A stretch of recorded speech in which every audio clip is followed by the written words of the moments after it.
সংবিধানখন আমি জুন বা জুলাই মাহৰ ভিতৰত এই সংবিধানখন সংশোধন হ'ব আৰু ক'ত হ'ব আমি সেইটো সিদ্ধান্ত কৰিলোঁ আজি।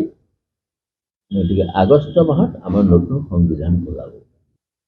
সবাতোকৈ অতি গুৰুত্বপূৰ্ণ কথাটো হ'ল আজি সভাৰ দুটা কথা।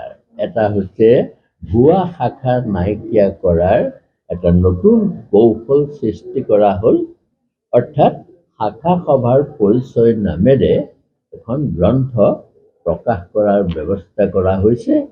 তাৰ যোগেদি আমি ভুৱা শাখাৰ সংখ্যাটো আমি পাই যাম আৰু অৰ্থক লৈ সাহিত্য সভাৰ যিবোৰ বিতৰ্ক হয়, এই বিতৰ্কটো নাইকিয়া কৰিবৰ কাৰণে আমি অসমৰ ৰাইজলৈ এটা মুকলি আহ্বান জনাইছোঁ। যেতিয়াই যি তথ্য লাগে অসম সাহিত্য সভাৰ সম্পৰ্কত, এই সকলো তথ্য আপোনালোকক দিয়াৰ অধিকাৰ অসম সাহিত্য সভাৰ থাকিব। ইয়াৰ কাৰণে প্ৰয়োজনীয় প্ৰস্তুতি ইতিমধ্যে আমি আৰম্ভ কৰিছোঁ। খুব সোনকালে আপোনালোকসকলে অসম সাহিত্য সভাৰ যিকোনো তথ্য যেতিয়াই তেতিয়াই বিচাৰি ল'ব পাৰিব।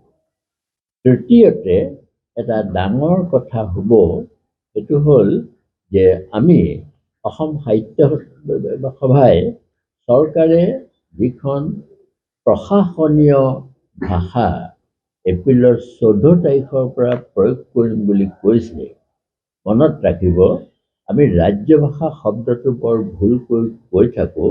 অসমত ৰাজ্য ভাষা নাই বা কোনো ৰাজ্যতে ৰাজ্য ভাষা নাই। এইটো হ'ল প্ৰশাসনীয় ভাষা। ৰাজ্য ভাষা ৰাজভাষা আমাৰ এটাই আছে, হিন্দী ৰাজ। গতিকে এই প্ৰশাসনীয় ভাষাটো কাৰণে আমি চৰকাৰলৈ কেইটামান বৰ গুৰুত্বপূৰ্ণ কথা আগবাঢ়িছোঁ আৰু সেইখিনি চৰকাৰে যদি গ্ৰহণ কৰে তেতিয়াহ'লে আমাৰ আশা কৰোঁ যে ৰাজ্য ভাষা বা প্ৰশাসনীয় ভাষাটো বিদ্যালয়বিলাকত অতি আন্তৰিকতাৰে শ্ৰদ্ধাৰে ছাত্ৰ ছাত্ৰীয়ে শিকিবলৈ বাধ্য হ'ব। তাৰ ভিতৰতে আমি এটা কথা কৈছোঁ, আমাৰ প্ৰতিজন ছাত্ৰ ছাত্ৰীয়ে ইংৰাজীটো নজনাৰ এটা দুখত ভোগে।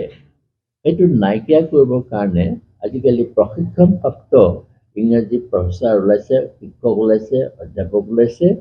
এইসকলৰ বিষয় শিক্ষক নিযুক্তি দিব লাগে আৰু তাৰ কাৰণে এটা চিলেবাছ পেটাৰ্ণ পাঠ্যপুথি আৰু লগতে এটা পাঠ্যক্ৰম প্ৰস্তুত কৰি দিব লাগে, যাতে অসমৰ প্ৰাথমিক বিদ্যালয়ৰ ছাত্ৰ ছাত্ৰীয়ে তেওঁলোকে সলসলীয়াকৈ ইংৰাজী ক'ব পাৰে।